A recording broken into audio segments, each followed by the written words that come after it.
We're back, and as promised, we are here to share SOP or the SOP writing tips.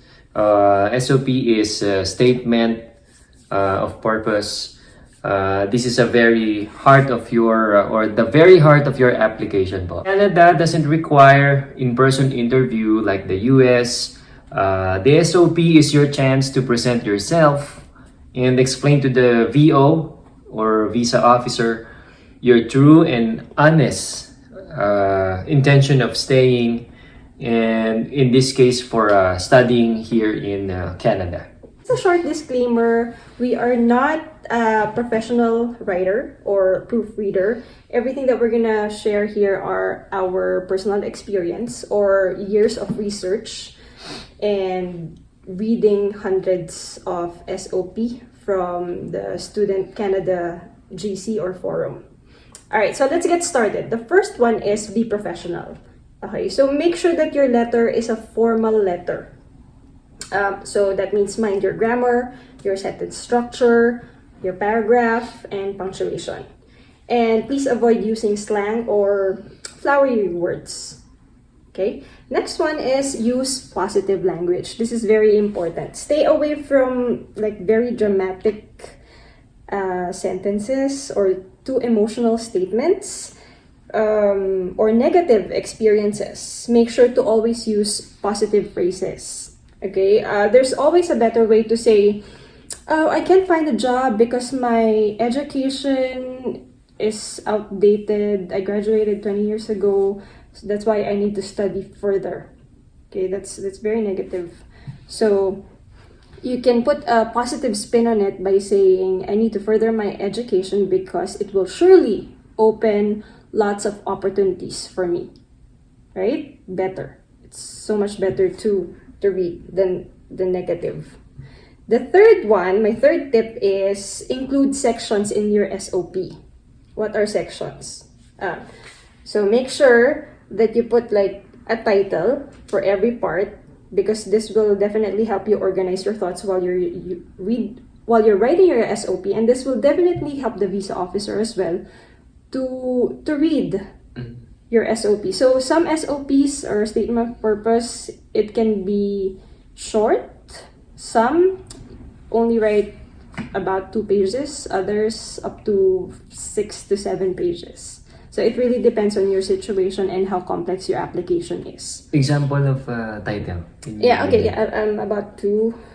So start off with the Embassy of Canada, your header, right, the address, and then dear, your salutations, honorable. Again, this is a formal letter, and then after that, you start off with a brief introduction or short introduction of yourself, your name, age, marital status, and on the introduction as well, you go straight to the point. You include that you are applying for a student permit and that you were accepted at this college or this university, and then include the duration as well of your studies. For example, that will start, I'm applying for a study permit that will start on September 2022 and that will end in December 2023.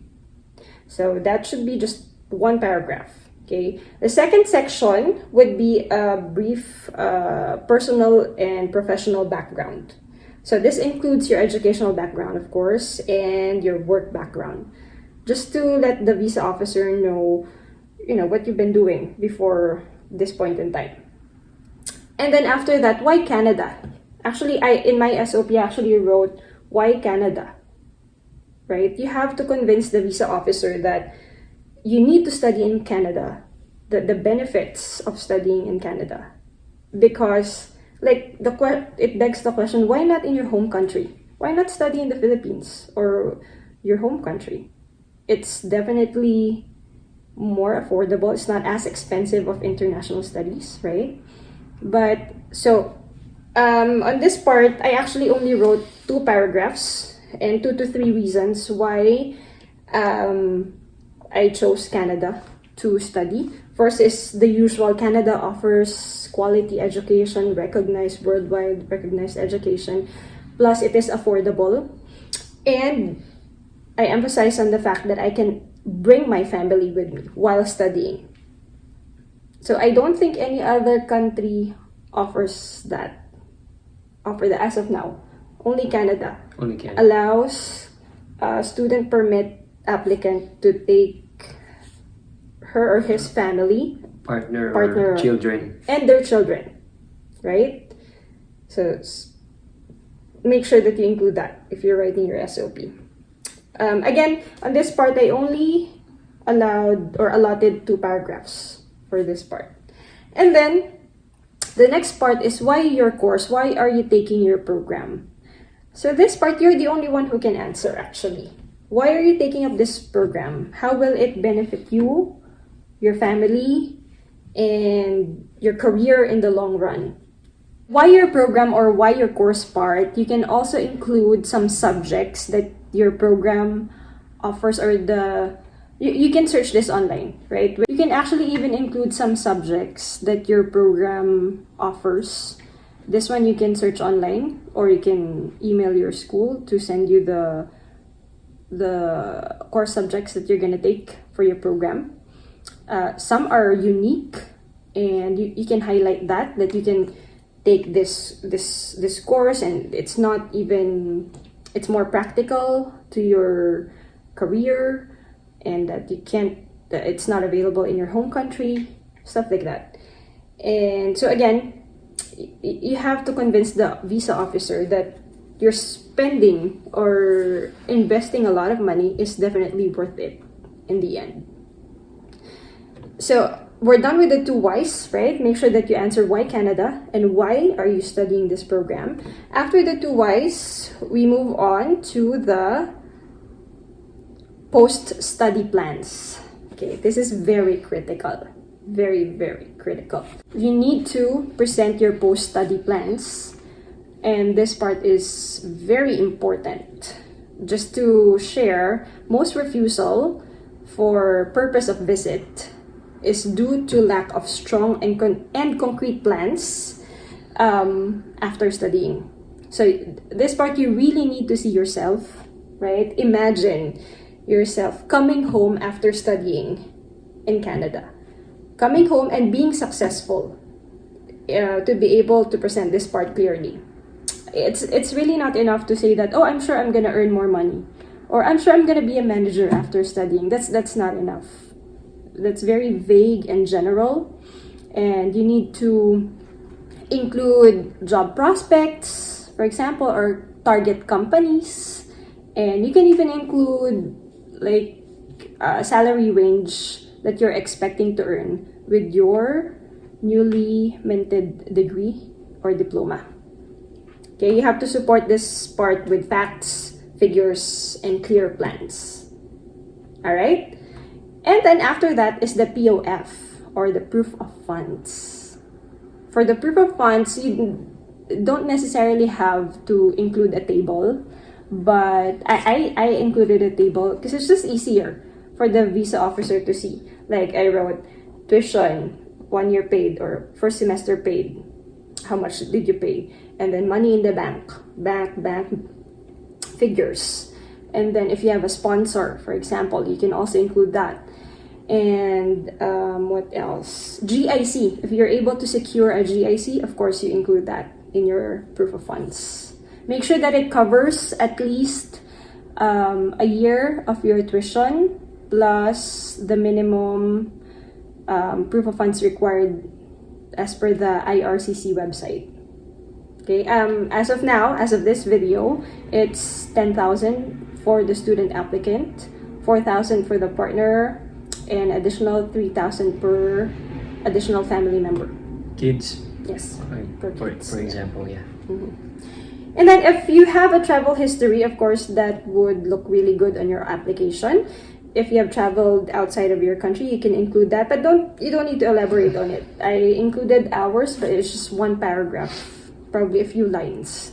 If you don't have any travel history, that's fine too. Okay. Another critical part of your SOP that you need to section out is the home ties. Okay, just to explain to you guys, so probably 95%, 99% of us who went the student pathway route of course, we want to become permanent residents in Canada. After studying, that's our plan. That's the route that we're gonna work on towards, right? However, it is very important to convince the visa officer as well that should that not work out, being a permanent resident, you have a lot of things to go back to in your home country. A lot of things or people to go back to in your home country. Do you guys get it? Like, you need to convince the visa officer that there's more for you, waiting for you. You have to prove that Canada is not the be-all, end-all. That's why you need to include home ties. What are the home ties that you can present? Number one is family, of course. If you have your parents. What about siblings, properties or properties for inheritance, right? Inheritance as well. Yes, definitely. Cars that you've invested, that you own, right? Of course, you can't bring that. Some people even included their pets. Yeah, so Canada is a pet-friendly country, so Or do you have a brother or sister or a relative that you needs to be taken care of, like PWD? Yeah. Or but number one are your parents, of course. If you're coming as a family, you have your parents, senior, most likely in their senior years, you include that. Focus on how close you guys are, and that they are expecting you to come home so that you can guide them and take care of them. Properties, even if it's still mortgaged, that's fine. It's fine. That we presented ours, it's still mortgage. Yeah, mortgage good. Yeah, but it's acceptable. What else? Aside from properties and family, government contribution like SSS or PhilHealth, you can still get pension after you retire, or once you're 60, I think, or 65. And insurance, right? Life insurance. These are things that you have prepared for your. That's what I wrote in my SOP. Things that I've prepared for our retirement in the Philippines. And then after that, we're down to the last part, which is your final words or final statement. This is the part where you just promise that everything that you've presented and said in your SOP is honest, is true, and that you are not going to violate rules during your stay in Canada, and that definitely you will come home after you're allowed to stay in Canada. And then respectfully or sincerely, your name. So that's it. Those are some of the basic tips that you can follow. I hope it helps you write. So a few more tips. When I was writing my SOP, I didn't really include a lot of information about my husband or my kids. No, I didn't. I focused on myself. Again, I am the main applicant, the student permit applicant. So I focused on myself. And they will have their own letter of intent or their own space to write their LOI. So again, just mostly focus on yourself. Another tip that I can give you guys is to allow yourself a few months to write your SOP. For example, again, like I said, this is the heart of your application. So what I did was I wrote it per section. I focused per section, and I took my time. Sometimes when I feel like it's too much, I rest for a few days or even weeks, and then I go back to my SOP so that I can read it with fresh eyes. That's really helpful because when you do that, when you rest, you can capture the mistakes or the errors, or you cringe at some of the things that you write because it's so dramatic maybe, or it's too flowery or emotional. So you have to really allow a few days or a few months, when you write your SOP. And another tip is you can always ask for help if you're really not confident. There are a lot of writing services that you can find online. Just make sure that you read their feedback, and they can definitely help you. In fact, I actually did ask for help, not for SOP writing but SOP revision, because I wanted to make sure that another set of fresh eyes would check my SOP. And she was very helpful in my application. So there you have it, guys. We've presented the most basic tips that you can follow. I hope it helps you write an effective SOP. And if I remember more tips, I'm gonna put it in the comments below. Thank you so much for watching again. We hope that this video was very helpful for you for creating your SOP. And on our next video, you can also comment below. We might choose a topic: how to apply for a student permit here in Canada. And please don't forget to like and subscribe to our channel. And we will see you on our next video.